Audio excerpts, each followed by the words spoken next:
After a shocking and twisted season premiere, IT Welcome to Derry ups the ante in its second episode, from Major Hanlon getting involved in a top-secret government conspiracy to Lily's unfortunate yet inevitable return to Juniper Hill to a horrifying scene involving a pickle jar dad. Episode 2 satisfyingly builds on the mystery, lore and gore of the season, leaving us begging for more. Stay tuned as I break down and explain that head-scratching ending of episode 2. But first, welcome to Screen Crave, where I dive into the films and television series that I love or that I'm currently watching. Please like and subscribe to help out the channel, and let me know in the comments below what you thought about the episode. Now let's dive in. Fair warning, spoilers ahead. First up, let's talk about the new Losers Club. At the top of the episode, we learn the aftermath of the incident at the Capitol Theatre, and that Phil, Teddy and Susie have tragically passed. The three of them, along with Matty, are parallels to Georgie from the original films because they kick off the mystery and hunt for Pennywise in the same way his disappearance did. Because of this, we see the formation of this series' version of the Losers Club. The prospective members for this season's club are shaping up to be Lily, Ronnie, Marge, Will and Richie. Lily is, of course, haunted by dreams of what happened that night and can't escape the feeling of despair that follows her no matter if she's awake or asleep. I mean, who wouldn't after watching all your friends get taken out by a baby bat hybrid? Anyway, Phil, Teddy and Susie have been reported missing, and all the cops know is that there was a lot of blood, but none of their bodies were recovered at the scene of their disappearance. It's clear, due to the racial tension of the time, that the police force, which is primarily made up of white men, are looking to pin the crime on someone to satisfy the growing anxiety of the townspeople. Someone like Hank, who is seen as an outsider, which we all know Derry is not too keen on, and who is also a black man, is the perfect target to take the fall. This leads to the police staking out in front of Ronnie's home, planting a seed of fear that she will lose another parent. More on that in a bit. In a lot of ways, the children and their dynamics in school reflect what is going on with the adults in Derry. The suspicions and prejudices travel from the town into the walls of the school, as children like the patty cakes perpetuate the rumours by calling Ronnie's father Hatchet Hank and side-eyeing Lily for getting involved with Ronnie. Marge, who is very clearly desperate for approval and to no longer be an outsider, finds herself in a difficult position because she sees how the patty cakes are treating those two, and she recognises she is on the periphery of this group she is trying to assimilate into, and I believe she is worried about her reputation of being Lily's friend. I do have hope that she'll see the light later in the season when she realises how disposable the patty cakes view her place in the group, and she'll join the new Losers Club to reunite with Lily. Will Hanlon, on the other hand, joins the class as a new student and is immediately subjected to bullying by his fellow classmates, as he is not only an outsider in the sense of being new to town and new to the class, but also by being one of the few black students in school. We see this paralleled in Derry by how his mother, Charlotte, is treated, but I'll get to that in the next section. It is at this moment we get a glimpse of a connection starting to be made between Will and Richie, who returns Will's dropped pencil and extends a compliment in the process. Later that night, in one of the most grotesque scenes I've watched in quite some time, we see Ronnie become Pennywise's next victim. I must say, the young actress playing Ronnie did a phenomenal job in this scene, because she completely sold the whole being birthed and screaming for dear life bit. It is in this scene we see Pennywise water the seed of fear that Ronnie would lose another parent by using an illusion of her mother, who passed away during childbirth, to torment her about her father's imminent arrest. It even frames it as all Ronnie's fault, which made my stomach turn and feel for her, which is why, during lunch the next day, Ronnie frantically approaches Lily to discuss the details of what happened that night at the Capitol Theatre, her anxiety about her father's innocence, and whether Lily told the police the truth of what she saw. This is where we see the cracks begin to form in the trust between the two, as Ronnie told the cops the truth based on what Lily told her she saw, but Lily, afraid of her reputation of being out of her mind, only said Hank was not there that night. Ronnie is visibly shaken because she knows this creates conflicting stories between the two accounts of that night and could leave the door open for the police to keep poking and prodding into her father's alibi. This culminates into a heated discussion because Lily refuses to go back to Juniper Hill, given that she's already on thin ice and has to be on her best behaviour, while Ronnie is truly scared that the town's prejudice will lead to her father's arrest, and she's appalled by the potential cost of Lily's dishonesty. Ronnie explodes and is sent to detention after school. It was in this scene that it really became apparent to me just how twisted Pennywise's game is, because he uses what makes each of his victims outcasts as a way to cause division between them. It's because it knows that they are stronger together. Toward the end of lunch, Will and Richie connect as they both eat by themselves in the school hallway. We learn that Will is somewhat of a genius that is interested in science, and Richie is involved in their school's band and may or may not have a crush on Marge. I mean, did you see that slow-mo? My guess is that Richie will join the new Losers Club, not only to help Will as a friend, but to get closer to Marge in the process. As much as I want to root for them, we have to assume no one will be safe and that their connection may end in tragedy. Before their conversation goes any further, a random student throws a stink bomb into the hallway, and Will bumps into a teacher as he attempts to run from the smoke, who sends him to detention under the suspicion of having thrown the stink bomb. This is a parallel to how law enforcement is handling the missing children's case by pointing the finger at Hank, further emphasizing how the school is a microcosm of Derry's actions, manifesting from their collective fear and prejudices. After school, Ronnie and Will form a connection while serving detention together. This was a moment I found to be particularly interesting because as they discuss the stink bomb and what makes Will interested in science, he goes on to say that the chemicals are similar to what is found on Venus and Jupiter, which is why he likes to think he doesn't smell, but is instead happy because he's covered in stardust. Will's philosophy in life is to seek understanding through gaining knowledge, which helps him to develop a unique perspective to see things in a way no one else can. Before their conversation can go any further, they hear a commotion outside and witness Lily being taken to a police car. Everyone in the school assumes Lily is going back to Juniper Hill because she is crazy, but Ronnie knows better and begins to fear they're circling back to Lily to try to poke holes in her statement to go after Hank. Before we get to the end of the episode, let's jump on over to Major Leroy Hanlon, his family, and the events leading up to his invitation to join a top-secret military project. While we get to see the formation of the new Losers Club, we're also exposed to the government conspiracy involving Pennywise that is playing out in the shadows of Derry. We learn that the Hanlon family is used to being on the outside of society when it comes to the towns Leroy has been stationed in, yet that doesn't stop Charlotte from speaking her mind and defending what is right. She is fearless in this way, whereas Leroy is more concerned with conformity and proximity to these spaces he is not typically invited into. For example, Charlotte breaks up a fight between a group of boys and an innocent victim, yet the world around her in Derry doesn't seem to care about his pain, but rather her inclination to get involved in the first place. Not only does she look different from everyone else, but now they know she acts different too, because she doesn't adhere to the status quo. I believe their fear of being different, similar to the patty cakes, represent how Pennywise's influence of fear pushes the people of Derry to conform and act in ways that seem traditional. What is difficult to watch is how Leroy perpetuates that perspective and attitude out of his fear of being cast aside and having to move again due to Charlotte's involvement in similar incidents in Louisiana. However, another favourite moment of mine in this episode is when Will recognises they're fighting, asks them to stop, and Charlotte and Leroy repeat the same reassuring lines, which suggests this is a recurring disagreement between the two. I suspect we will see this seed watered throughout the season, as Charlotte will most likely be pulled into Pennywise's tangled web on one end and will want to expose the truth, while Leroy will be pulled into that web on another end through the military and will attempt to go along with the cover-up. We can already see the beginnings of that happening when Charlotte asks if there is anything going on at work, to which he covers up the assault he endured by saying it is classified information that he cannot disclose. Speaking of which, we learn of just how skilled and razor-sharp Major Hanlon's instincts are throughout the episode as he follows his intuition when it comes to uncovering the identity of his assailants. It's clear that the military is looking to pin the issue on Masters, but Hanlon, after reviewing the files, knows better. He confirms that the weapon used was a Makarov PM, which he then brings his own when visiting Masters in his jail cell along with a fully loaded magazine. As he baits Masters into attempting to use the pistol on him, Hanlon explains he knows Masters couldn't have been there that night because the assailant was skilled in using the weapon, whereas Masters can barely handle an M16 according to his file. This leads Hanlon to confront General Shaw about sending in his own report to continue the investigation into his assault, to which General Shaw finally opens up to Hanlon about what is really going on. According to his file, when Hanlon was in Korea, which is the same time he received his own Makarov pistol and learned to use it, he also sustained a head injury that damaged his amygdala, which controls the fear response in his brain. Shaw admits they've been looking for someone with his unique qualifications, which is why they needed to test him to be sure of his capabilities before inviting him into their inner circle and secret operation. Speaking of secret operations, we are given clues about this secret project that General Shaw's alluding to through the perspective of Dick Hallorann throughout the episode. Fans of The Shining will recognise him from the book and film, and probably caught on that his psychic abilities are being utilised by the military. At first, it began with jokes amongst his friends about Dick receiving special privileges and him being involved in super secret operations, because he wasn't questioned in the assault case like his peers. But this turns out to be true when they return drunk to the base after hours, despite the curfew in effect, and simply the use of his name by a security guard allows them to skate by without any consequences. The next day, Dick is shown to be involved in a top-secret dig site as the military look for an unspecified object, and his supervisor alludes to his special abilities being nothing else but a way for Dick to buy more time to soak in the benefits of having said privileges. Despite that sentiment, it's clear the higher-ups believe otherwise, as Dick is the key to their success when it comes to this mission. It is only a matter of time before he proves this to be true. These three storylines converge into the final act of this episode, which set the stage for the rest of the season. Lily receives a thinly veiled threat from the police chief about having to send her back to Juniper Hill, because if she continues to say Hank wasn't at the Capitol Theatre that night the kids went missing, then that only leaves her or Ronnie as primary suspects, so he must get her evaluated to clear her name. It is clear he is desperate to ease the anxiety of the townspeople by wrapping up the investigation and pinning it on anyone he can, especially after he himself received a threat from the mayor, who told him if if he doesn't figure this out, then by the next election,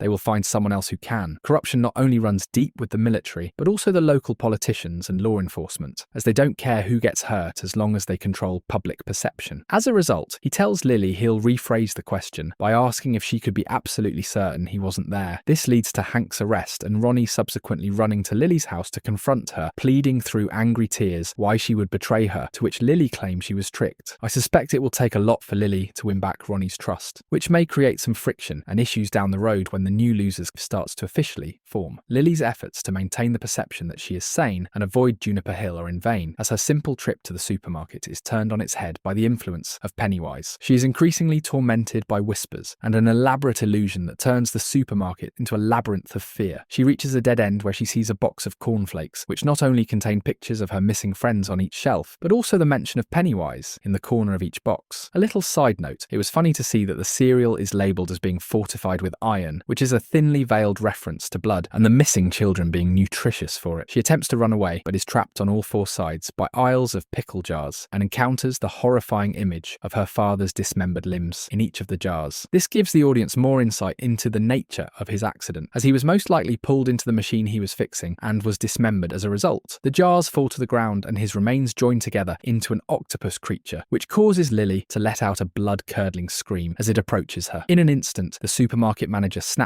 her back into reality by asking her what's wrong with her, and Lily realizes it was all just a hallucination. Pennywise made her worst fear come true by making her moment of insanity a public spectacle. Lily's mother sends her back to Juniper Hill due to this incident, and this is where I believe Lily will decide to tell the truth about the night at the Capitol Theatre and stop avoiding digging into these strange occurrences out of fear of being called crazy. No matter the choices she made in this episode, especially choices that hurt Ronnie and her family, she was still treated like an outsider because her family and the town perceive her as being mentally unwell. Remember, you can't walk around looking or acting too different in Derry. Although there are cracks in the formation of the new Losers Club, I believe Pennywise pushed Lily and Ronnie past the point of playing by society's rules, and they'll do what it takes to prove their sanity and innocence because of the events of this episode. Meanwhile, we finally see the result of General Shaw's admission regarding the assailants and testing Major Hanlon's capabilities as the pair finally enter the restricted area together. Shaw reveals to Hanlon that he would like Hanlon to join Project Percept, which is an operation in search of a weapon that is known to cause such intense fear to those who come in contact with it, to the point that these individuals die on the spot. Clearly this is referencing Pennywise, but they're framing it as a weapon, which is interesting. That is how they justify research and use of the occult. This is an operation motivated by the influence of the Cold War tensions of the time, and the information that foreign countries are developing nuclear weaponry to target major cities in the United States. They're desperate to have a strategic upper hand, even if it results in them dabbling in the supernatural. Major Hanlon is invited to join Project Precept due to his unique capabilities regarding his damaged amygdala and lack of fear response in the face of life-threatening situations. Before they can continue their conversation, the two of them are interrupted regarding an update to the dig site that Hallorann was guiding. The final shot of the episode is a crane lifting a vehicle out from the pit, with light shining through bullet holes along the side, and the car opening up, revealing corpses within. This is a reference to the Bradley Gang massacre of 1935, which was an event where a violent gang was killed by the citizens of Derry after they robbed local banks and a sporting goods store. This is representative of the dark history of Derry that everyone pretends doesn't exist, and they literally bury the evidence in order to cover up their role in this gruesome act. While the vehicle and corpses may play a role in Season 1, I'm guessing this will only be to set the foundation for Season 2, which will be set in the previous 27-year cycle in 1935, when Pennywise last terrorized Derry. All in all, I have to say I am pleasantly surprised by how effective the story and horror elements are in this series. Episode 2 found subtle ways to build out the world of it, the government's role in Derry's hidden history, and how it plants the seeds for the subsequent seasons, which all take place in the past. That is not an easy feat to accomplish narratively, and I have to say this creative team is doing a fantastic job. I'm curious to see how they explore the military's involvement in the occult and supernatural when it comes to Pennywise, and to see all the connections the series will have to other Stephen King books. That's the end of this video, but let me know what you think about the episode in the comment section below. Don't forget to subscribe, and I'll see you next time.